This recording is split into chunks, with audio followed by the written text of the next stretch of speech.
सक्ता कर्मण्य विद्वांसो यथा कुर्वन्ति भारत कुर्यात् विद्वांस तथा सक्त चिकीर्षु लोक संग्रहम।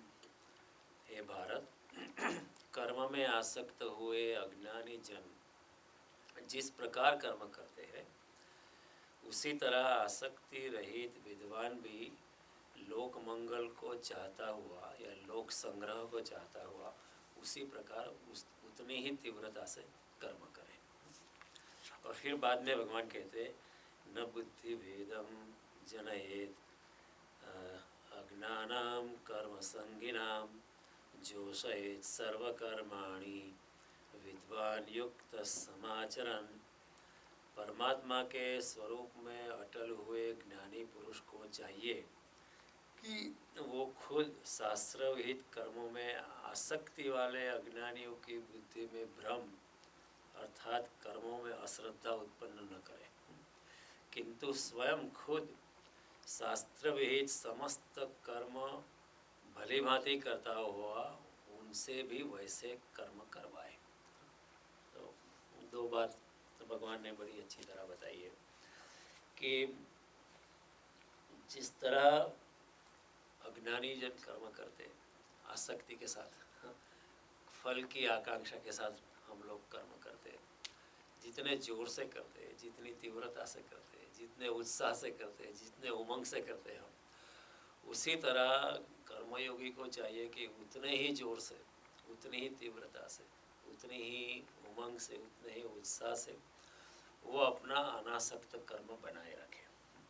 भगवान को कहना पड़ता है क्योंकि आमतौर पर अनासक्त कर्म में हमारा इतना उत्साह नहीं होता है। करते नहीं करते ऐसा नहीं है, कर लेते हैं। कई बार किसी को बताने के लिए भी हम काम करते हैं कि देखो मैं इतना वॉलंटरी वर्क करता हूँ, इतना ये करता हूँ, ये समाज में काम करता हूँ, वो समाज में। लेकिन भगवान करता है ये ठीक है, लेकिन आपकी आसक्ति जितनी आसक्त कर्मों में है उतने ही जोर से आप अनासक्त कर्म नहीं करते हो। तो भगवान कहते हैं ज्ञानी जन को चाहिए कि अनासक्त कर्म भी इतने ही जोर से, उतने ही उत्साह से करें जितने अज्ञानी जन और कर्म में आसक्त जन सकाम कर्म में अपना जोर लगाते हैं। तो ये सब बातें हम देख रहे थे। और जब ऐसा होता है जब ठीक तरह से इंसान इतने जोर से कर्म करता है तो क्या होता है कि जीवन एक अभिनय बन जाता है, जीवन एक लीला बन जाती है। क्योंकि अंदर से इंसान अपनी स्थित प्रज्ञता बनाए रखता है, अंदर से अपना साक्षी भाव बनाए रखता है, अंदर से अपनी समत्वता बनाए रखता है और बाहर से सब कर्म होते रहते हैं। कर्म में जब कोई आसक्ति नहीं होती है, कर्म में कोई आसक्ति नहीं होती है तो फिर कर्म करने के लिए वो करते रहते हैं। जो कर्म योगी होता है वो कर्म करता रहता है, उसका बेइंग अलग है, उसका आंतरिक रूहानी स्थिति उसकी अलग है और बाहर उसका डूइंग अलग है। वो कर्म आते हैं वो कर लेता है, बिल्कुल निष्काम भाव से कर लेता है। फिर इस तरह अगर निष्काम भावना से कर्म होते रहते तो जीवन एक अभिनय हो जाता है, जीवन एक लीला हो जाती है। जैसे भगवान राम ने जीवन की लीला की, भगवान कृष्ण ने जीवन लीला की तरह उन्होंने व्यतीत किया। जैसे कई संत लोग मुनिजन ऐसे ही रहे जैसे जीवन एक लीला है, उनका करने में कोई आसक्ति नहीं है, न करने में भी कोई आसक्ति नहीं है। निष्काम भावना से वो सदैव कर्म करते रहे, प्रकृति उनका ख्याल करती रही, दिव्य शक्तियाँ उनका ख्याल करती रही, परमात्मा खुद उनका ख्याल करता रहा और हम लोगों को उनसे बहुत कुछ मिला।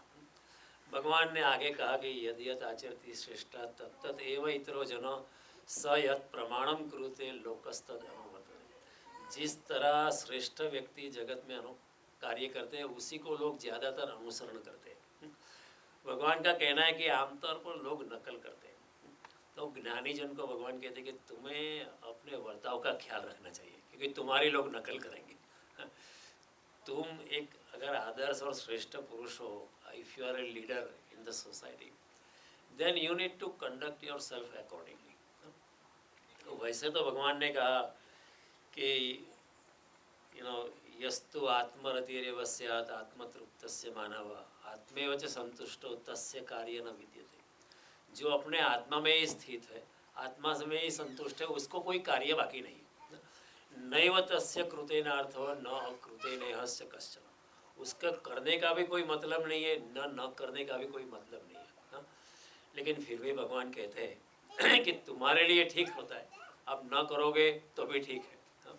आप अकेले बैठोगे तो भी ठीक है, आप 10-15 स्त्रियों के साथ या 10-15 पुरुषों के साथ भी आपके लिए कोई फर्क नहीं पड़ता, क्योंकि आपकी चेतना जो है ना पद्म पत्र यो अम्बसा जैसे पानी में जैसे कमल है, आपको छूता नहीं कुछ भी। लेकिन आपकी नकल करने वाले चारों ओर जो लोग हैं उनका ख्याल रखना चाहिए। आप ऐसा कुछ भी ना करें, हालांकि आप कुछ भी करें वो सत्य ही बनेगा क्योंकि आपकी इतनी आत्मीयता की स्थिति है।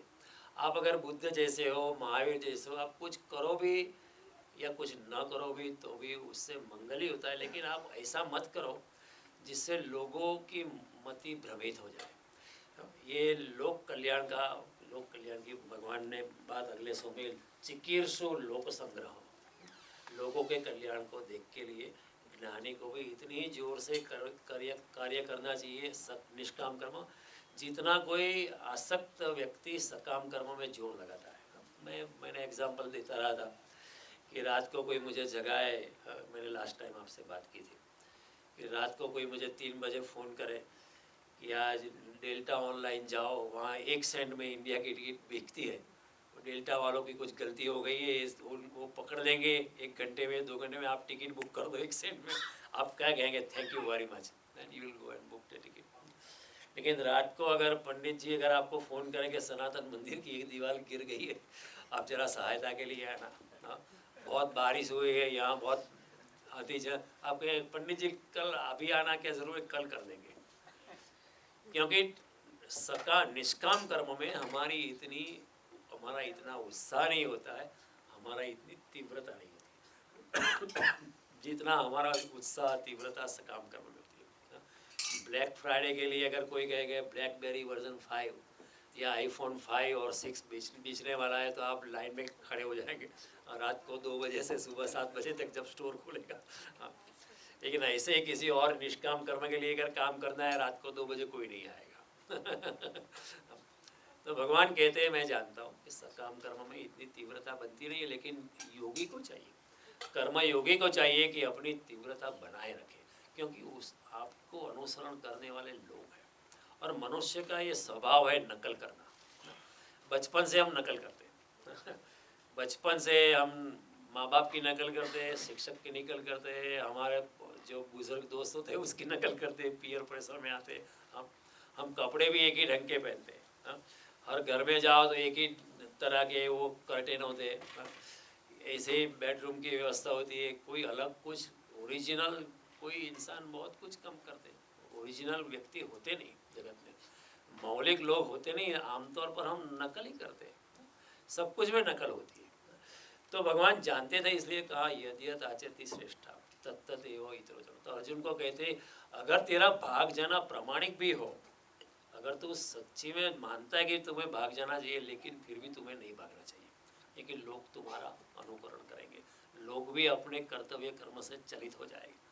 अगर तू प्रामाणिकता से भी मानता है और तेरी बात अगर सच्ची भी है तो भी तुम्हें नहीं भागना चाहिए, क्योंकि राजघराने की व्यक्ति का, लीडर्स की जिम्मेवारी है कि लोक में ऐसे आदर्श की स्थापना करे ताकि लोगों का मंगल हो तो ये सब बातें हमने देखी थी। और अगली बार मैंने जब ऐसा जीवन हो जाता है तो जीवन एक नाटक होता है, और जब नाटक में निष्कामता होती है तो जीवन भी एक तरह की लीला हो जाती है। तो वैसे कृष्ण को कोई आसक्ति नहीं थी, सारी ज़िंदगी में उन्हें जो भी कुछ किया उसमें कर्म में कोई आसक्ति नहीं है। श्री राम को कोई आसक्ति नहीं थी। अनेक लोग संत पैदा हुए, उनको अपने कर्म के फल में कोई आसक्ति नहीं, they did it just for the sake of benefit of the mankind. Shri Ram ji ने जितने भी राज्य जीते, एक भी राज्य अपने पास नहीं रखा किष्किंधा का राज्य का, लंका का राज्य या अयोध्या का राज्य जिसका था उसको वापस दे दिया, खुद अपना राज्य भी छोड़ के चले गए जब ऐसी परिस्थिति हुई, राम का राज्य अभिषेक होने वाला था, और जब रातों रात बाजी पलट गई, कि भगवान दशरथ जी ने कुछ वरदान दिए थे अपनी एक पत्नी को, तो उनको कहा कि आपको जंगल जाना है, आपको सिंहासन में नहीं बैठना है। तो he was actually entitled to the throne, everybody was saying, उनके सारे भाई भी वही कहते थे कि नहीं आप ही बैठो, लेकिन भगवान राम ने कहा ठीक है हम छोड़ के चले जा रहे। अपने ही राज्य का अधिकार उन्होंने रखा नहीं अपने पास। कोई और होता, हमारे जैसा होता, तो हम दशरथ राजा के साथ आर्ग्यूमेंट करते कि वो आपने अपनी पत्नियों के वरदान दिया, उसका पालन मैं क्यों करूं? And who told you to marry 4 wives? क्या एक पत्नी से काम नहीं चल सकता था? हाँ।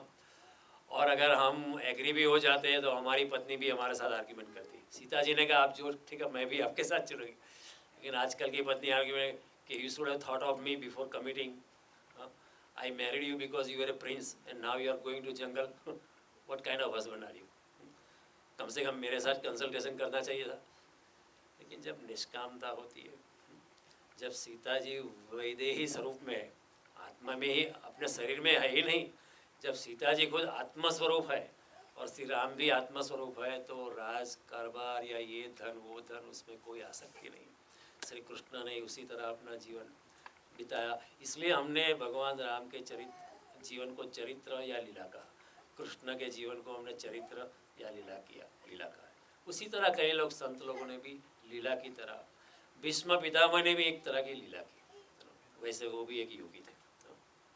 रावण ने भी एक लीला थी, रावण भी वैसे ही वैसा टॉम डिक हैरी जैसा व्यक्ति नहीं था। वेदों को वाचा देने वाला था रावण, वेदों को वाचा देने वाला रावण था। तो रावण ने भी अपना रोल ही किया था। जब रावण पृथ्वी से चलने लगा रामायण के अंत भाग में, तो राम जी ने लक्ष्मण से कहा अब रावण से धर्म का उपदेश लो। लक्ष्मण जी भी सोचने लगे क्या बात करते हैं, लेकिन राम जी जानते थे रावण ने भी अपने जीवन में एक अभिनय किया, जो रोल अदा करना था उनको। रावण के बिना रामायण हो नहीं सकती थी। समझो, अगर रावण न होता तो रामायण कैसे होता, और भगवान का जो ये भगीरथ कार्य होने वाला था ये भी ना होता। तो ये भी एक लीला है। और फिर जब भीष्म पितामह भी बाण सैया पे लेटे थे, तो भगवान ने पांडवों से कहा, द्रौपदी से कहा आप भीष्म पितामह से उपदेश ले लो। तो द्रौपदी ने, मैं क्यों उनसे उपदेश दूँ, वो चुप रहे जब मेरे वस्त्र छीने जा रहे थे, उन्होंने कुछ किया नहीं। तो भगवान ने कहा आप इतने दलीलबाजी मत करो, उनसे धर्म का उपदेश ले लो। क्योंकि भगवान जानते थे भीष्म पितामह ने भी अपना जो अच्छा रोल नहीं था वो भी स्वीकार किया था। अच्छा पात्र हम स्वीकार करते हैं, अगर इधर रामलीला करनी है, मुझे कोई राम बनाएगा तो मैं ले लूँगा। अगर कोई मुझे आप रावण बनो या कोई दुशासन बनो तो मैं बोले नहीं ये रोल मैं नहीं करूँ, मैं तो गीता में भाषण करता हूँ, मैं कैसे दुशासन का रोल लूँगा। वो रोल लेने के लिए कोई तैयार नहीं है। लेकिन जो प्रकृति ने जो असाइन किया रोल, उन्होंने स्वीकार किया। ये सब लीला का एक पार्ट था, है ना। तो ऐसा सब होता है। तो जब क्या होता है कि जब ऐसा होता है तो भगवान कहते हैं कि तुम फर्क जो है तू अपनी कर्मों में मत कर, कर्तापन में कर। फर्क कर्मों में डूबने में मत कर, डूबने वाले में कर। और जब ऐसा होता है तो फिर बाहर सब कुछ होता रहता है, भीतर एकात्मकता है। अकेले में ध्यान है, भीड़ में भजन है। अकेले में अपनी एकात्मकता है, बाहर पृथकता बनी रहती है। तो ये सब योगी का व्यवहार रहता है कि वो हमेशा लोगों को हिसाब से लोग का मंगल हो। भगवान वैसे अनासक्त कर्म के लिए लोक मंगल का रीज़न बताने की ज़रूरत नहीं। अनासक्त इंसान का जो अनासक्त कर्म है उसका कोई कंडीशन नहीं होती, लेकिन भगवान कहते हैं लोक मंगल के लिए तू कर। भगवान इसलिए कहते हैं कि अर्जुन अभी तक समझ नहीं पाया। अभी तक भगवान की ये जो गहन बात है तो अर्जुन समझ नहीं, तो भगवान को नीचे उतरना पड़ता है कि ठीक है तू नहीं मानता है ना। अर्जुन तो पूछेगा नहीं कि अगर अनासक्त ही कर्म करना है तो फिर मैं युद्ध में क्यों लड़ूं। हम भी पूछेंगे ने कि अगर अभिनय ही करना है तो फिर मैं क्यों अभिनय करूं। तो भगवान कहते हैं लोक मंगल के लिए, लोक कल्याण के लिए, कि ये लोक कल्याण की वजह कृष्ण को बतानी पड़ती है। मजबूरी में कृष्ण को नीचे उतरना पड़ता है अर्जुन के लेवल पर या हमारे लेवल पे कहना चाहिए। वास्तव में अगर वहाँ बुद्ध होते या महावीर होते तो ये लोक मंगल की बात भगवान को करनी नहीं पड़ती। लेकिन अर्जुन हमारे जैसा है, इंटेलेक्चुअल है, स्केप्टिक है हमारे जैसा आधुनिक भी है। तो अर्जुन के लिए ये वजह बतानी जरूर पड़ी होती है। और ये मजबूरी जो है भगवान की, वो हमारी कक्षा के कारण है। हमारी कक्षा इतनी गिरी हुई है कि भगवान को भी नीचे उतर के कुछ वजह बतानी पड़ती है। जैसे हम घर में भी कभी करते हैं, नहीं, कोई छोटी बच्ची हमें पूछे 5-6 साल की कि मैं कैसे पैदा हुई, तो आपको झूठ बोलना पड़ता है कि आपको तो हॉस्पिटल से लेके आए, ये आपको ये फेरी मेड ला के दे गई थी, ऐसा ही बताना पड़ता है। हालांकि वो असत्य है, लेकिन वो उसी काल में, उसी क्षण में, उसी स्थान पे, उसी व्यक्ति के लिए सच है। क्योंकि आप, ये जरूरी नहीं है कि आप निपट सत्य की भांति बता दें। जिसको आप निपट सत्य बता रहे उसके ऊपर परिणाम क्या है ये भी आपको सोचना चाहिए कि छोटे बच्चे हैं, बच्ची को ये सब कारण बताने की ज़रूरत नहीं। आप कह देना कि नहीं, आपको तो अस्पताल से लेके आए, ऐसा बताना। तो भगवान को ये थोड़ा सा असत्य बोलना पड़ता है। क्यों? हमारे जैसे लोगों के कारण। ये असत्य उन लोगों के कारण आता है भगवान के वक्तव्य में कि जिनको ये वक्तव्य कहे गए उनके लिए भगवान को थोड़ा सा नीचे उतारना। और पूर्ण सत्य वैसे भी बोला नहीं जा सकता। सत्य जो है भाषा में उसको समाविष्ट नहीं किया जा सकता है। As I say, was telling you last time, Lao Tzu said, truth cannot be said. Truth, that which is true cannot be said, and that which can be said cannot be true. Both ways. That which is true cannot be said, and that which can be said cannot be true. क्योंकि सत्य जब भाषा में प्रवेश कर जाता है, तो हमारी भाषा भी क्या है? डायलेक्टिकल है। भाषा भी तीन गुण में है, सत्व रजस तमस में। भाषा डायलेक्टिकल है। तो इसलिए सत्य भी जब भाषा में प्रवेश करता है तो थोड़ा थोड़ा बिछड़ जाता है, बिखर जाता है, अर्ध सत्य हो जाता है। तो पूर्ण सत्य तो मौन में ही ट्रांसफर किया जा सकता है। Transfer of truth can only happen in total silence. जब इंसान पूर्णतया मौन में प्रवेश करता है तभी सत्य का हस्तांतरण किया जा सकता है। शब्दों में कृष्ण भी जानते हैं कि ये नहीं हो सकता है शब्दों में का। गीता भी जब कृष्ण कहते हैं, वो कृष्ण जानते हैं कि पूरा सत्य मैं कह नहीं सकता हूँ, और कहना चाहूँ तो भी, क्योंकि भाषा में कहने से सत्य थोड़ा क्रुकेड हो जाता है, थोड़ा तिरछा हो जाता है। तो कृष्ण ने भी ये बात बताई, त्रैगुणीय विषया वेदा निस्त्रैगुणियो भवार्जुन। वेद जिसमें सारे सत्य समाये हुए वो भी त्रिगुणात्मक है त्रैगुणीय विषया वेदा।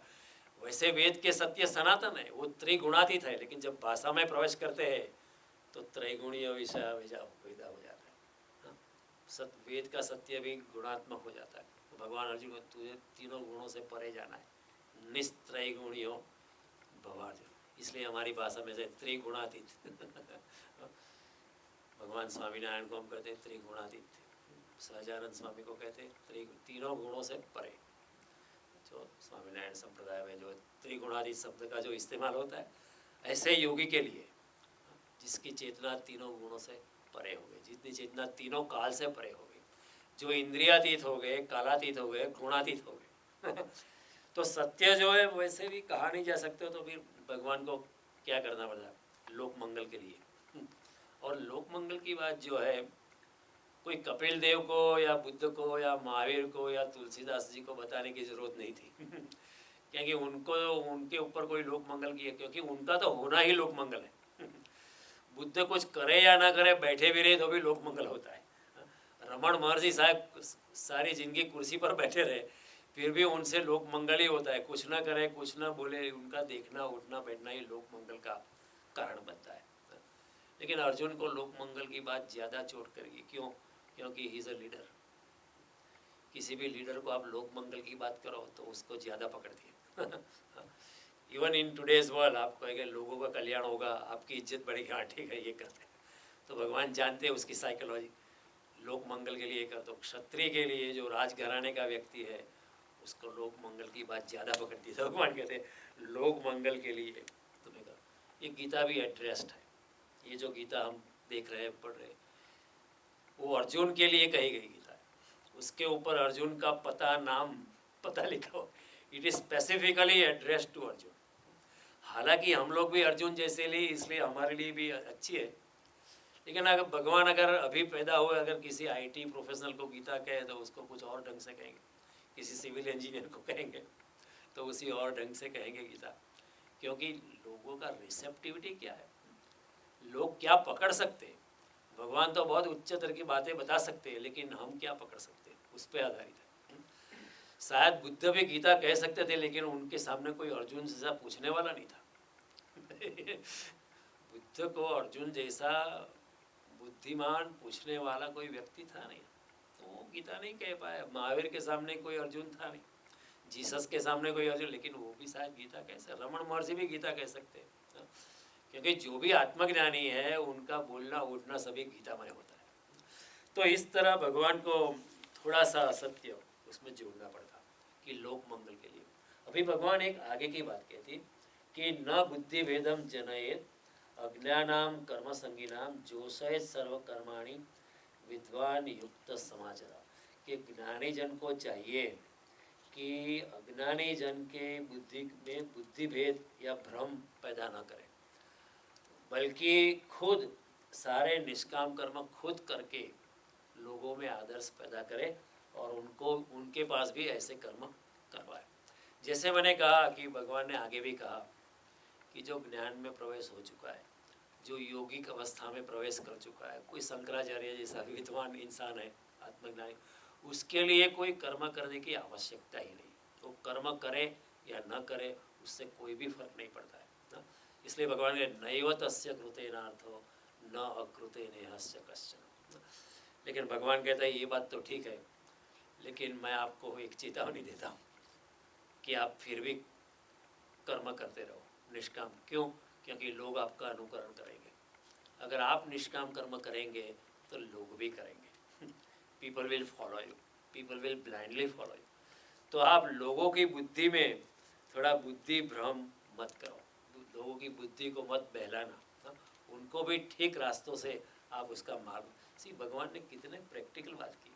सब थियोरेटिकल बात बता दी कि ये है ज्ञान की अवस्था, ये है कर्मयोग की अवस्था, लेकिन he is coming down to our level से भाई ये मत करो, ये मत करो। हालांकि आप करोगे, आपके लिए कोई फ़र्क नहीं है, लेकिन आपको जो देखते हैं, आपके पीछे जो चलने वाले लोग हैं, उनके लिए बहुत फ़र्क पड़ता है।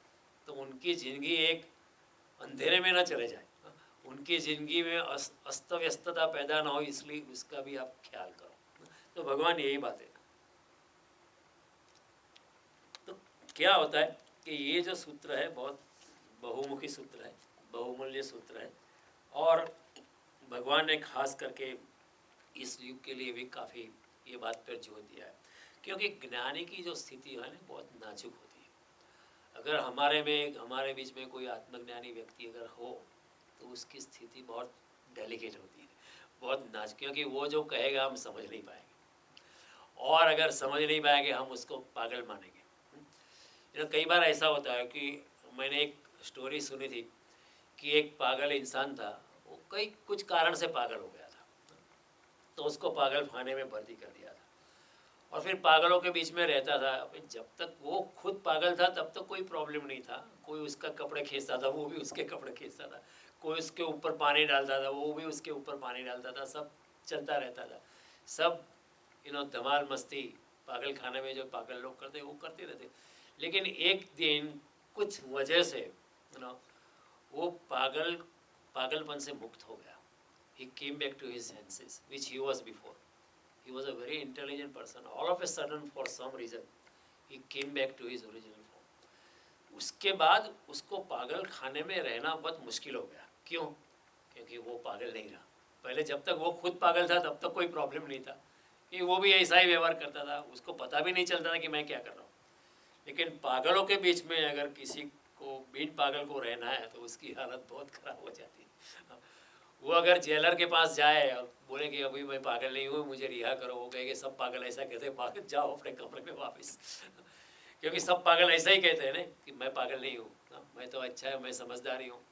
अगर आप पागल नहीं रहे और एक दिन आप पागलपन से मुक्त हो गए, आप जाके वार्डन से कहो कि अब मैं पागल नहीं हूँ, देखो मैं इतना ठीक तरह से हो गया हूँ।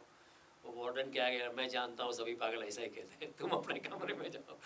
उसका उसका जीना बहुत मुश्किल हो जाता है। उसी तरह ज्ञानी का भी अज्ञानियों के बीच में रहना बहुत मुश्किल है। मनुष्यता शंकराचार्य, मीरा या एकनाथ, तुकाराम या साईं बाबा या ऐसे लोगों को समझ नहीं पाती है, बहुत मुश्किल है समझना। और हम ज़्यादातर प्रशंसा की जगह जूते ज़्यादा फेंकते हैं।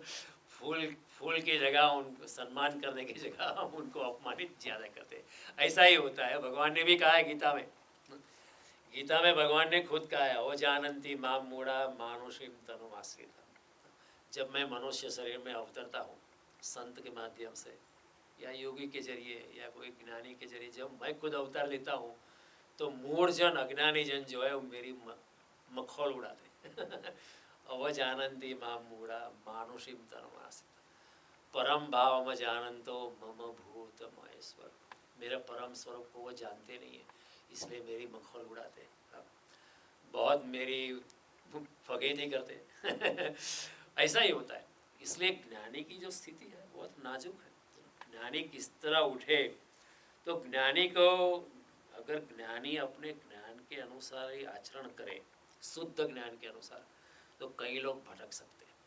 भगवान कहते हैं तुम्हारे ज्ञान के हिसाब से मत चलो। लोगों पे क्या असर होगी उसका भी ख्याल करो, उसका भी ख्याल करो। शंकराचार्य कह सकते थे मैं 10 बार शादी कर सकता हूँ, शंकराचार्य की चेतना की शुद्धि में कोई फर्क नहीं पड़ता। अगर शंकराचार्य 10-15 बार भी शादी करते, उनकी चेतना फिर भी शुद्ध रहेगी, क्योंकि ऐसे योगी है भोग में डूब के भी भोग में डूबते नहीं है, अपनी विषयों से अपनी चेतना फिर भी अलिप्तता वो बनाए रखते आंतरिकता से। लेकिन अगर शंकराचार्य ऐसा करने लगे, कोई तुकाराम ऐसा करने लगे, मीरा ऐसा करने लगे, लोग भी उनको फॉलो करेंगे, लेकिन ये करता है हम भी करते हैं, तो भगवान कहते अपने शुद्ध आचरण से तुम वर्ताव मत करो, थोड़ा सा जमीन पे आओ। थोड़ा सा संसारी लोगों के बीच में आप रहते हो, उसी के हिसाब से जियो। तुम्हारा अगर शुद्ध आचरण लोगों के लिए अगर भटकने का कारण बन सकता है तो मत करो, भगवान कहते हैं। ज्ञानी अपने शुद्ध आचरण में आ जाए तो भटकाव बन सकता है लोगों के लिए।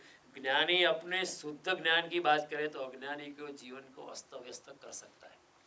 100% truth we cannot digest because we don't know the truth. तो जब सत्य को नीचे उतरना पड़ता है, सत्य जब अवतरित होता है तो थोड़ा मिश्रित होकर ही आना पड़ता है। तो ज्ञानी कैसे उठता है, कैसे बोलता है, कैसे आचरण करता है, कैसे अपना अभिप्राय देता है, वो बड़ा नाजुक मामला है। It's a very delicate situation. वो तलवार की धार जैसा है, ये करो तो भी प्रॉब्लम, ये ना करो तो भी प्रॉब्लम, ये करना चाहिए था, ये नहीं करना चाहिए, क्योंकि हर तरह से चारों ओर लोग उनको फॉलो करेंगे, लोग उनका अनुकरण करेंगे। और जब ज्ञानी ऐसा स्मरण नहीं करता है तो नुकसान पहुंच सकता है। और ज्ञानी जिस कक्षा से बोलता है, जहाँ से उसका प्रकाश फैलाता है, वहाँ से उसका प्रकाश लोगों के हृदय में पहुँचे ये जरूरी नहीं है। कई बार सूरज का प्रकाश निकलता है, सूरज निकलता है, लेकिन घने जंगल में कंदराओं के कारण सूरज का प्रकाश घने जंगल में प्रवेश भी नहीं कर सकता है, और लोग अंधेरे में ही भटकते रहते हैं। उसी तरह ज्ञानी जहाँ से बोलता है वहाँ से अज्ञानी के चित्त में प्रकाश पहुँचे वो जरूरी नहीं है। इसलिए भगवान कहते हैं आप वहाँ से मत बात करो, थोड़ा सा नीचे उतर के बात करो, थोड़ा सा अपना 100% जो प्योर फॉर्म है उसे थोड़ा सा मिश्रित करके नीचे आओ और लोगों का हाथ पकड़ो, लोगों की उंगली पकड़ो और लोगों को सच्चे रास्ते पे जाने का प्रयास करो। आप लोग जैसे हो जाओ, आप कुछ भी करो आपको कोई फ़र्क नहीं पड़ेगा, लेकिन आप लोग जैसे हो जाओ। अगर कानून है कि बाईं ओर ही ट्रैफिक जाना है तो आप ऐसा मत करो कि मेरे लिए कोई फ़र्क नहीं पड़ता है, I will only drive on the right hand side. Don't do that, follow the rules of people. जैसे आप छोटे बच्चों के साथ अगर खेलते हो, छोटे बच्चे के साथ अगर वो ताश खेलते हैं या गुड्डा गुड्डी का खेल करते हैं, तो उन्होंने जो कानून बनाए, जो नियम बनाए खेल के, उसको भी हम बाप या माँ के जरिए उसका पालन कर, हम जानते हैं वो कानून का कोई मतलब नहीं, हमारे लिए वो कानून अप्लाई नहीं करता है। लेकिन जब आप बच्चों के साथ खेलते हो तो जो कानून उन्होंने बताए बनाए हैं उनका हम पालन करते हैं। हालांकि वो कानून आप पे लागू नहीं है, बच्चों पे ही लागू है, लेकिन आपको वो कानून पालन करना। भगवान कहते हैं अगर आप उसी तरह आपको चाहिए कि जो माया के घने जंगल में अज्ञानी लोग हैं उनकी ज़िंदगी में ऐसा मत हो जाए कि अंधेरा मत हो जाए, तुम्हारे प्रकाश फैलाने की उत्साह में ये सोचना कि अंधेरा ना हो जाए। हाँ, तुम्हारे प्रकाश के सूरज आने वाला है उसकी अपेक्षा में लोग मध्य रात्रि में अपना लालटेन भी न बुझा दें कि कल सूरज आने वाला है ना, अभी फानस की क्या जरूरत है, बुझा देते। लेकिन रात के वक्त में जब अज्ञान चारों ओर फैला हुआ है तो फानस से भी काम चल जाता है ना। फानस भी बड़ा उपकर है, बहुत अच्छा काम देता है। जब सूरज की उपस्थिति नहीं होती है एक छोटा सा दिया भी बहुत कुछ काम कर सकता है। तो भगवान कहते हैं कि आपका आचरण ऐसा रहे, आपकी बोली ऐसी रहे, आपका उठना वैसा रहे कि लोगों के जीवन में लोगों का जीवन अस्त व्यस्त ना हो जाए। आप थोड़ा सा नीचे उतरो, आप शुद्ध सत्य की बात मत करो, आप पूर्ण ज्ञान की बात मत करो, आप थोड़ा सा नीचे उतर के लोगों का हाथ पकड़ो, लोगों की उंगली पकड़ो। और आम तौर पर जो सामान्य इंसान है इस तरह से ही रहो, उनके भी कानून को आदर रखो। हालांकि वो कानून आपको अप्लाई नहीं करते, फिर भी वो कानून से आप अधीनता उसका स्वीकार करो। उसी तरह एक नाथ को जब गांव लोगों ने कहा कि आपको प्रायश्चित यज्ञ करना पड़ेगा, अभी एक नाथ के लिए क्या प्रायश्चित यज्ञ, जो शुद्ध भागवत स्वरूप था, जो शुद्ध इंसान था, जो शुद्ध सोना जैसा था, उनके लिए क्या प्रायश्चित। एकनाथ ने कहा ठीक है, प्रायश्चित यज्ञ में मैं प्रायश्चित यज्ञ करूँगा। क्यों? लोगों के लिए, ताकि लोग भटक न जाए, लोगों के दिल में शंका कुशंका पैदा ना हो यज्ञ की विधि पे। यज्ञ ठीक है, हम प्रायश्चित यज्ञ करेंगे। तो ये ज्ञानी जन की स्थिति है। और इस सदी में specially in this century it is very important. कई लोग हुए, फ्रॉइड, सिगमंड फ्रॉइड ने कई बातें बताई, these were 100% true, 100% true thing, because Freud made very nice statements, he explained many truths to her, but लेकिन फ्रॉइड के सत्य नए नहीं है। फ्रॉइड के सत्य बुद्ध भी जानते थे, महावीर भी जानते थे, कपिल भी जानते थे, कणाद भी जानते थे, तुलसीदास भी जानते थे, कबीर भी जानते थे, एकनाथ। लेकिन फ्रॉइड ने इस तरह नहीं कहे वो सत्य जिस तरह तुलसीदास जी ने स्टेप डाउन करके लोगों के लेवल पर आके, जिस तरह लोगों के कल्याण के खातिर अपने उच्चतम सत्य नीचे उतर कर जिस तरह तुलसीदास जी ने या कबीर ने कहे, उसी तरह फ्रॉइड ने सत्य नहीं कहे। वो अपने पूर्णता से कहे, लेकिन उससे कई लोग भटक सकते हैं, कई लोग भटक जाते हैं उनके सत्य से। I was reading a book on psychology of sex written by Oswald Schwartz, and time and again he made say nothing that is truly natural can be immoral. It's a true statement, but for ordinary people it will bring so much chaos in their life. आपके लिए ठीक है, आप समझते हैं, आप इसी तरह वर्ताव कर सकते हैं, लेकिन जब आप ऐसा विधान करते हो और विधान पूर्ण सत्य की बात ही करते हो तो लोग शायद आपको पकड़ नहीं पाएंगे। उसी तरह हमारे ज़माने में बड़े सम्मान से मैं कहता हूँ कि कृष्णमूर्ति ने भी बहुत अच्छे विधान किए, पूर्ण सत्य बोला उन्होंने, पूर्ण सत्य का उन्होंने जो बताया उनमें कोई पूर्णतया सच्ची थी, 100% ट्रू। लेकिन जिस ढंग से बताया उस ढंग से लोगों को हानि हो सकती है, क्योंकि लोग वहाँ नहीं थे, उस लेवल पे नहीं थे, उस कक्षा पे नहीं थे जो कक्षा पे कृष्णमूर्ति थे। तो ये हो सकता है कि अगर आप बड़ी ऊंचाई से बात करें और लोग बड़ी नीचाई पे है तो आपको समझ ना पाए और उसका जीवन और भ्रमित हो जाए, तो लोग, भगवान कहते हैं न बुद्धि भेदम जनयेत, लोगों की बुद्धि में भ्रम पैदा मत करो। तुम्हें चाहिए, ज्ञानी को चाहिए कि थोड़ा सा नीचे उतर के बात करें, ऊपर से बात मत करें। हाँ, थोड़ा सा लोगों के लेवल पे आके उनकी भाषा में, उनकी ढब से, उनकी शैली से बात करें। वैसे तुलसीदास 15 साल तक उन्होंने संस्कृत का अभ्यास किया था बनारस में, वो रामचरितमानस संस्कृत में लिख सकते थे लेकिन उन्होंने में उस जमाने में जो मागधी थी, अर्धमागधी या जो भी हम देवनागरी कहते हैं, उसी भाषा में उन्होंने लिखना उचित बना। पंडितों ने अस्वीकार किया, जो उच्च कक्षा के ब्राह्मण थे, शुद्ध ब्राह्मण थे, तेजस्वी ब्राह्मण थे, नहीं ये संस्कृत में लिखा है, नहीं लिखा है, हम नहीं पढ़ेंगे। तुलसीदास जी ने कहा ठीक है, आप मत पढ़ो, मुझे कोई फर्क नहीं, मैं आपके लिए नहीं लिख रहा हूँ, मैं आम जनता के लिए लिख रहा हूँ। तो ये जो भाषा आम जनता जानती है उसी हिसाब से मैं बोलूँगा। बुद्ध ने भी, वो भी संस्कृत में बोल सकते थे, लेकिन जो प्रचलित भाषा थी अर्धमागधी या पाली भाषा, पाली में आई थी, स्पोक इन पाली, ताकि ज़्यादातर लोग उनको समझ पाए।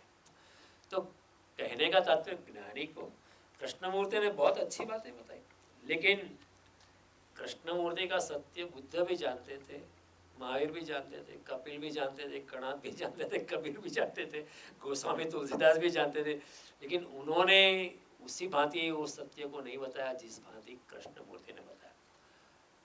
तुलसीदास जी, कबीर जी, वो लोग नीचे आकर लोगों की भाषा में लोगों का हाथ पकड़ के, छोटे छोटे हम बच्चे जैसे लोगों को फुसला के, थोड़ा सा टैपिंग ऑन द बैक कर करके उन्होंने बात की कि देखो इस तरह करो, शुद्ध सत्य वो भी बोल सकते थे।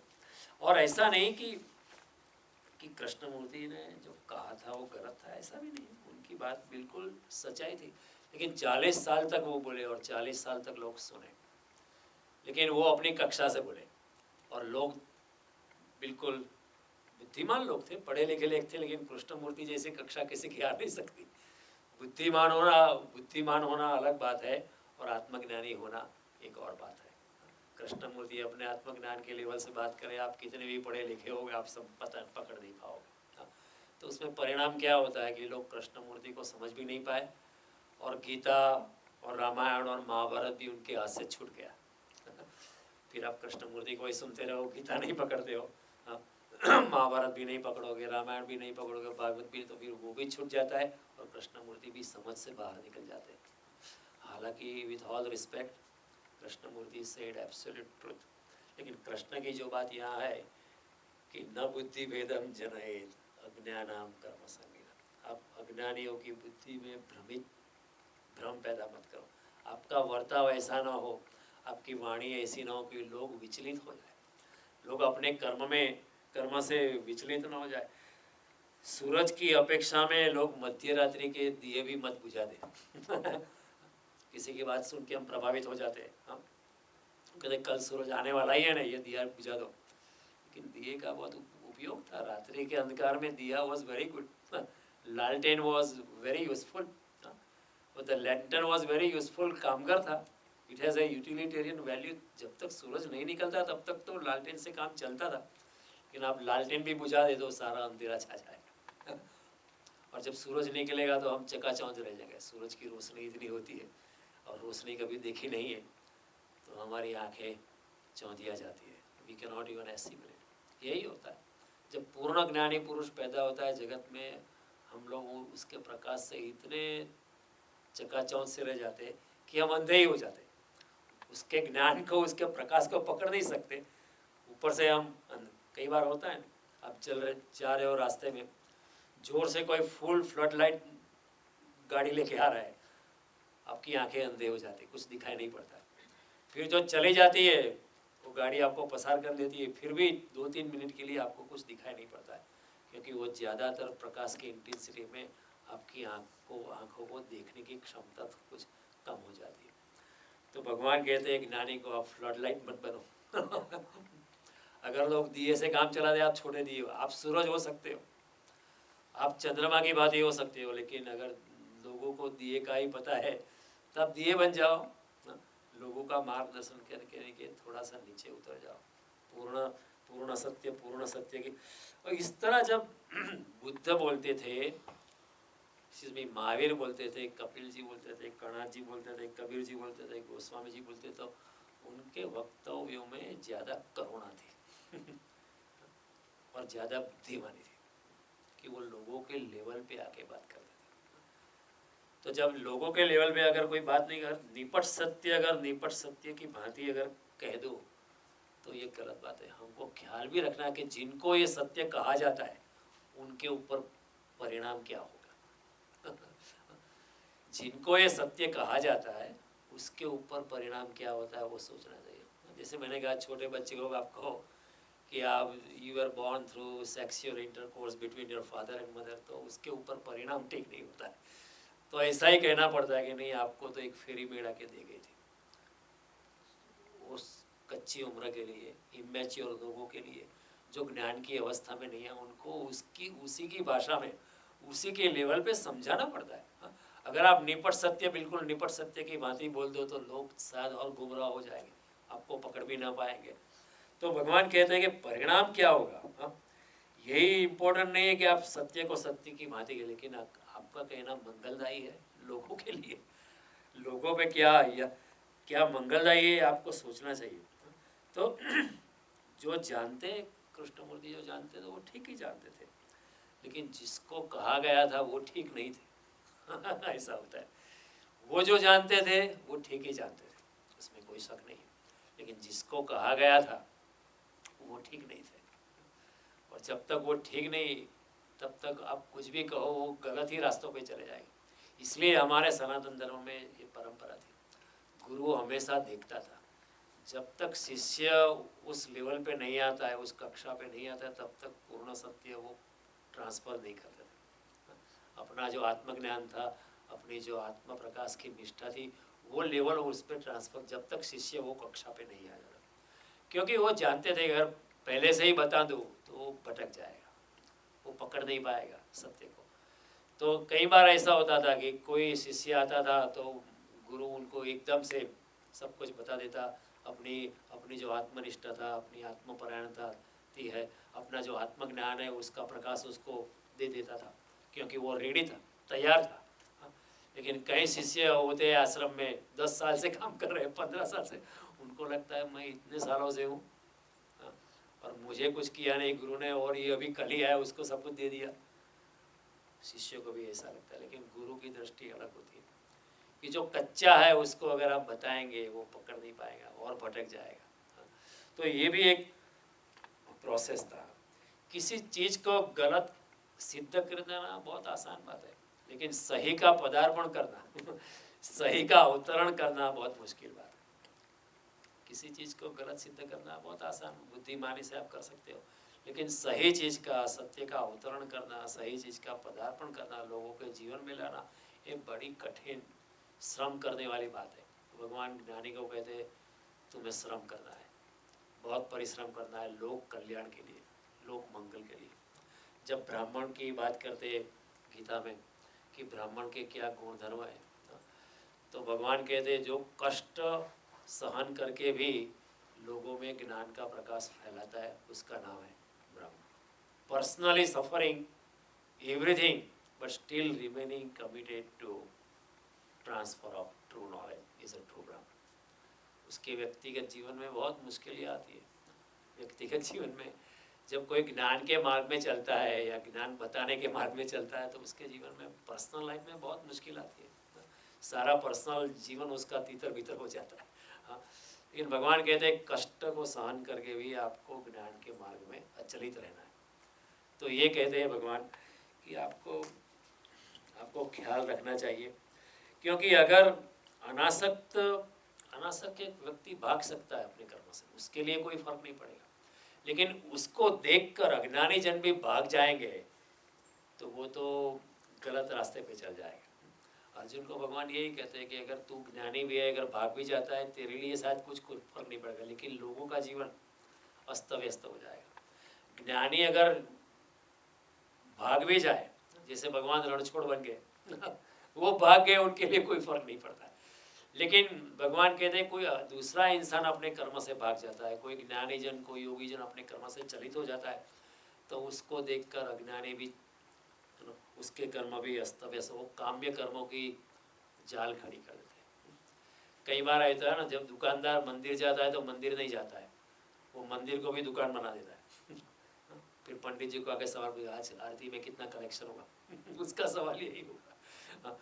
जो गीता पढ़ता है तो गीता नहीं पढ़ता है, उसमें भी खाता वही पढ़ता है जैसे हम हैं वैसा हमारा मंदिर हो जाता है। क्योंकि लोग मंदिर में आते हैं तो फिर भी उनका दिमाग तो वैसा है, दुकानदार फिर मंदिर में भी दुकान लेके आता है कि डोनेशन कितना कलेक्ट हुआ, हाँ मुझे कितना करना चाहिए, नहीं करना चाहिए। हाँ ठीक है, अगर मंदिर को $1 लाख मिल गया तो मैं क्यों करूँ, नहीं करता हूँ। कई बार अपना डोनेशन वापस भी ले लेता तो कहने की बात है कि आप इस ढंग से बात करो, आप इस ढंग से उठो बैठो कि लोगों के जीवन में व्यस्तता पैदा ना हो। अज्ञानी तो हमेशा भटकते ही रहते। हमारे गुजराती में एक अखा नाम का कवि था, उसने लिखा, आंधळो ससरो ने सरंगट बहू, एम कथा सांभळवा चाल्યું સૌ, ઊંડો કૂવો ને ફાટી બોક, શીખ્યું સાંભળ્યું સર્વે ફોક। जैसे there is a blind father in law और उसकी सरंगट यानी वो घूमटे वाली पुत्रवधु है, वो दोनों कथा सुनने के लिए जाते हैं। आमतौर पर अज्ञानी जन कथा सुनने के लिए जाते हैं, कथा थोड़ी सुनते हैं। वहाँ जाके भी तुम्हारा बेटा कितने साल का है, मेरी बेटी इतने साल की है, उसका कुछ अरेंजमेंट करो। हाँ, आपके बेटे की शादी इतना 2-3 साल हो गए, आपके घर में अभी पुत्र संतान प्राप्ति क्यों नहीं होती, कुछ प्रॉब्लम है क्या? कथा सुनने के लिए लोग कम जाते हैं, इसलिए अखाने लिखा है। हाँ, सीखो सांभळ्यो, वो कहते हैं वो कथा तो सुनते हैं लेकिन वो ऐसा है जैसे वो फटी हुई बकेट कुएं में डालते हैं, ऊपर आते आते सब पानी निकल जाता है। उसी तरह भागवत की कथा संपन्न होने के बाद उन कुछ ग्रहण तो किया नहीं। अज्ञानी जन की यही हालत है। तो ज्ञानी को जो है उनके लेवल पे आके बात करें, ऐसे एग्जाम्पल ऐसे दृष्टांत दे ताकि वो समझ पाए। अगर आप गांव में जाके कुछ भाषण करते हो तो आप कुछ ऐसी कंप्यूटर भाषा में बात थोड़ी करोगे। किसानों से अगर बात करते हो तो आप कहेंगे ये जिप फाइल है, ये file is deleted, hardware the hard drive is corrupted. वो भाषा वो लोग समझने वाले हैं, उनकी भाषा में बात करनी पड़ेगी। तो ये सब बातें होती है। फिर अखाने आँखों काजल गाले कसे हुए ना, जो आँखों का काजल था गालों पे लगा दिया, ऐसा होता है। हमारे गुजराती में और भी कहे भैंस आगड़ भागवत। भगवान भी इधर कहते हैं गीता में, इदम ते ना तपस्काय ना भक्ताय च कदाचन। ये जो अर्जुन, ये तेरी मेरी जो बात है, जिसके जीवन में भक्ति नहीं है, जिसके जीवन में तपश्चर्या नहीं है, जो इसको सुनने के लिए भी तैयार नहीं है, वो भागता रहता है। उसको बताना ही मत, क्योंकि आप बताओगे तो भी उसके ऊपर कोई फर्क नहीं हो सकता है, वो गुमराह हो जाए। हो सकता है वो मेरी बात समझ ना पाए और गुमराह हो जाए, तो उसको बताने की भी बात नहीं करना। हमारे गुजराती में और भी कहते हैं, कुपात्रनी आगळ वस्तु न भाविए पानबाई, समझीने रहिए चुप। जो समझने वाला नहीं उसके आगे कुछ बोलना नहीं, समझ के चुप ही हो जाना बेहतर है। तो ये सब बातें हैं कि अगर अज्ञानी को अगर निपट सत्य की भांति बता दिया तो वो भी भटक सकता है। तो ज्ञानी जो इंसान है वो संसार को, पदार्थ की आसक्ति को अनायासे से छोड़ देता है, अनायासे से छोड़ देता है। लेकिन उसका छोड़ के देख के अगर वो संसार से भाग गया तो कहीं अज्ञानी जन भी भाग जाते हैं। चलो उन्होंने संन्यास ले लिया है, उन्होंने भगवे कपड़े धारण कर दिया, हम भी भगवे कपड़े धारण, हम भी पत्नी को छोड़ देते, संसार को छोड़ देते। भगवान कहते हैं इससे ज़्यादा हानि होगी। कुछ बच्चे हो गए जिसको आपका सहारा चाहिए, वो बेचारे भटक जाएंगे। उस ज्ञानी के लिए ठीक है लेकिन आपके लिए ठीक नहीं है। आपके लिए आप अभी कच्चे पत्ते हो। पक्का पत्ता जब पेड़ से गिरता है तो अपने आप गिरता है। आपने देखा जब पत्ता जब पक जाता है तो अपने आप गिर जाता है। उसमें पत्ते को भी कोई पीड़ा नहीं है और वृक्ष को भी कोई पीड़ा नहीं है। लेकिन अगर आप कच्चा पत्ता तोड़ते हो तो फिर वृक्ष को भी पीड़ा है और कच्चे पत्ते को उसमें थोड़ा सा घाव रह जाता है, वृक्ष पे भी घाव रह जाता है और पत्ते पे भी घाव रह जाता है। भगवान कहता है कि ऐसे अज्ञानी जन जो कच्चे पत्ते की तरह होते हैं उसको मत तोड़ो। उसको तोड़ने आप टूट सकते हो क्योंकि आप तो पके हुए हो, आप जानते हो सब कुछ, लेकिन आप कच्चे लोगों को अचानक जोर से घसीटो मत। उसको धीरे धीरे परिवर्तित करो। धीरे धीरे जब उनका लेवल आ जाए तब उनको आप ठीक तरह से बातें कह सकते हैं। अज्ञानी जो होते हैं ना वो कच्चे लकड़े जैसे होते हैं। इसको आप कच्चे लकड़े को जलाओ तो धुआं ज़्यादा निकलता है, प्रकाश कम निकलता है, अग्नि कम निकलती है। ज्ञानी ये सब पक्का लड़का है। आप उसको लकड़ा है, उसको आप जलाओ तो अग्नि और प्रकाश ज़्यादा निकलता है, धुआं कम निकलता है। आप कच्चे लकड़े को जलाओ तो उससे भोजन पकता नहीं है, सिर्फ आँख हमारी जलती है धुएं से। तो भगवान कहते हैं कि अज्ञानी जहाँ है उसको उखाड़ो मत अचानक, धीरे धीरे उसका परिवर्तन। आप उखड़ चुके हैं, ठीक है, आपके लिए ठीक है, यू अंडरस्टूड, आपके लिए सब कुछ ठीक है, लेकिन जो अन्य लोग संसार में उसको जबरदस्ती अचानक उखाड़ो मत, उनको वहाँ रहने दो और वहाँ रह के भी आप उसको निष्काम कर्म करने की प्रेरणा दो। किस तरह? खुद निष्काम कर्म करके। भगवान ये कहे जोशयत सर्व कर्माणि विद्वान युक्त समाचार, ऐसा विद्वान खुद अपने आप निष्काम कर्म करे ताकि लोग भी उसका अनुकरण करके वो भी निष्काम कर्म करें। और ऐसा निष्काम कर्म कर करके लोग भी, एक संभावना है आप कुछ समय के बाद वो भी उसी अवस्था में आ सकते हैं जहाँ ज्ञानी है, फिर वो भी पक्का पत्ता बन जाते। फिर अगर वो छूट गए संसार से तो कोई बात नहीं, फिर ओके, दैट्स ऑल राइट। लेकिन अगर कच्चा किसी को उखाड़ दिया, बुद्ध को देखकर कई लोगों ने सन्यासी ले लिया, लेकिन बुद्ध की सन्यासी की जो अवस्था थी वही अवस्था को लोग नहीं पा पाए। महावीर को देखकर कई लोगों ने वस्त्रों का त्याग कर दिया, लेकिन ये ऊपर ऊपर होता है। महावीर की जो आंतरिक अवस्था थी उसको, क्योंकि लोग नकल करते हैं, बुद्ध की हजारों लोगों ने नकल की, हजारों लोगों ने महावीर की नकल की, लेकिन नकल करने से लोग ज़्यादा भ्रमित हो जाते हैं। तो भगवान कहते हैं आपको चाहिए कि आप लोगों के लेवल पे आओ और आप खुद निष्काम कर्म में हमेशा प्रवृत्त रहो। इतने ही जोर से निष्काम कर्म करो जो कोई सकाम कर्म करता है। हाँ, इतने ही जोर से आप निष्काम कर्म करो जिस तरह कोई मेले में बिछड़ा हुआ बच्चा अपनी माँ को ढूंढता है, इतनी ही तीव्रता से आप निष्काम कर्म करते रहो। आपको देख के लोग भी निष्काम कर्म करेंगे। अगर लोग निष्काम कर्म करने लगेंगे तो लोगों के जीवन में परिवर्तन की शुरुआत हो जाएगी और वो भी धीरे धीरे पक्के पत्ते बन जाएंगे, वो भी पक्का लकड़ा बन जाएगा जिसके जलने से there be more light than heat. हम जब जलते हैं तो there is more heat than light. हम जब कुछ करते हैं उसमें आर्ग्यूमेंट ज़्यादा होते हैं, काम कम होता है। हमारी कमेटियों में जाके देखो, सब समाजों के कमेटी में सब आर्ग्यूमेंट्स बहुत होते हैं। कमेटी में सब अच्छे अच्छे विचार लोग देते, लेकिन काम कोई करता नहीं। तो वहाँ there is more heat than light. तो भगवान बहुत ठीक तरह से कहते हैं कि ज्ञानी को जिंदगी की जो है तलवार की तरह ना छुए। Is like a wise person in a mental hospital. He has to behave in a very very particular way. ज्ञानी अपने एक और अपने ज्ञान का, अपने शील का, अपने चारित्र का, अपनी ईश्वर परायणता का, अपनी पवित्रता का ख्याल रखे और दूसरी ओर उनका ख्याल रखे कि जो अज्ञानी जन है, जो अभी तक पके नहीं है, जो अभी मैच्योर नहीं है, जिसका ज्ञान में प्रवेश होना अभी तक बहुत दूर की बात है, उनका भी ख्याल रखें, नहीं तो वो लोग बटल जाएगा। और उनको हमेशा ख्याल रखना चाहिए ज्ञानी जन को कि तुम्हारा वर्ताव, तुम्हारी भाषा, तुम्हारी चाल चलगत लोगों के लिए आशीर्वाद की जगह अभिशाप न बन जाए। ये संभावना है क्योंकि हम नकल करते हैं। ज्ञानी के लिए कोई भी बात ठीक है, लेकिन ज्ञानी को देखना चाहिए कि मेरा वर्ताव, जब मेरे लोग मुझे अनुसरण करेंगे तो मेरा वर्ताव और उनका अनुकरण लोगों की जिंदगी में आशीर्वाद की जगह अभिशाप मत बन जाए। तो ये बड़ी सोचने की बात है। तो कृष्ण कहते हैं कि देखो तेरी अनासक्ति की सुगंध लोगों के नासापुटों को पकड़े, लोगों के नाक को आपकी अनासक्ति की सुगंध पकड़े। आप निष्काम कर्म करते रहो, करते रहो, करते रहो और आपको देखकर लोग भी निष्काम कर्म में प्रवृत्त होंगे। और जब ऐसा होगा कि तो लोगों के जीवन में सच्चा परिवर्तन आएगा। हालांकि आपके लिए कोई भी कर्म करना जरूरी नहीं है, आप करेंगे या ना करेंगे आपके लिए कोई फर्क नहीं पड़ता है। It's not going to change your situation, क्योंकि आप तो आत्मज्ञान में प्रवेश कर चुके हैं। लेकिन लोगों को बहलाने के लिए, लोगों को सहलाने के लिए, लोगों में एक आदर्श स्थापना करने के लिए आप हमेशा निष्काम कर्म करते रहो।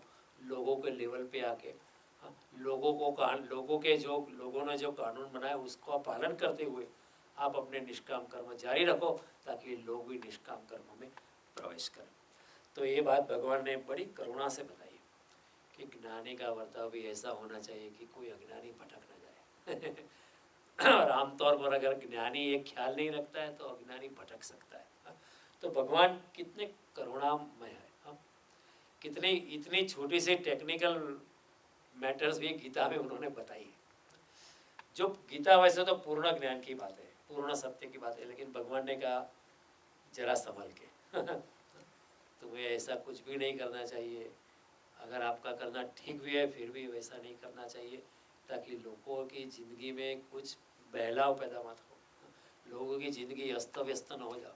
जहाँ लोग हैं उसके जीवन में कोई भ्रमितता पैदा न हो, और लोगों की बुद्धि में भ्रम पैदा ना हो, लोग गलत रास्तों पे ना चले जाए, इसका आपको हमेशा ख्याल रखना चाहिए।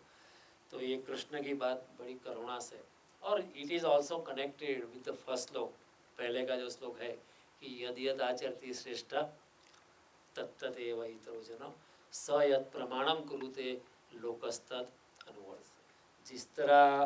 जिस तरह का वर्ताव श्रेष्ठ पुरुष करता है, उसी तरह का वर्ताव उसको अनुसरण करने वाले भी करते हैं, और आमतौर पर लोग नकल करते हैं ओरिजिनल लोग एक्सक्यूज मी, ओरिजिनल बहुत कम, मौलिक लोग बहुत कम होते हैं। कोई गांधी होते हैं, कोई आइंस्टाइन होते हैं, या कोई न्यूटन होते हैं।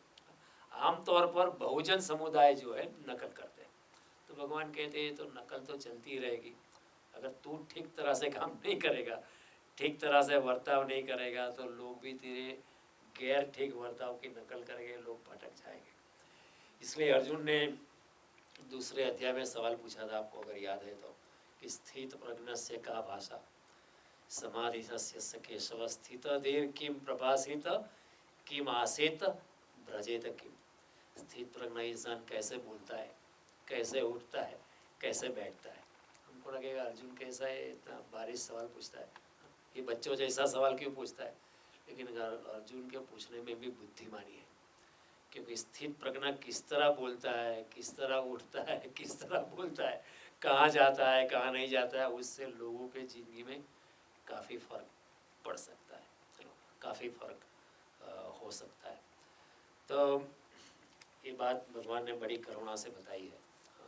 वैसे भगवान को ये बातें बताने की ज़रूरत नहीं थी, लेकिन फिर भी मनुष्यता के कल्याण के लिए, और ज्ञानियों को बताया ये बात बताई जो है भगवान ज्ञानियों को बताया, ज्ञानियों को नहीं बताई। ज्ञानियों को चेतावनी दी कि behave in such a way that people are not misled. You can behave whatever way you want to, because you are an enlightened soul. For you it doesn't make any difference, but it makes a difference on the other people who are going to follow. तो ये सब बातें भगवान कृष्ण ने बताई है, और आपने इतनी शांति से सुना, मैं आपसे अनुग्रहित हूँ। अगले मंगलवार को क्रिसमस डे है, तो we will not meet, and then after that it is, I think, 1st or 2nd something, 1st January, that is also a public holiday. So then we will meet on 8th of January.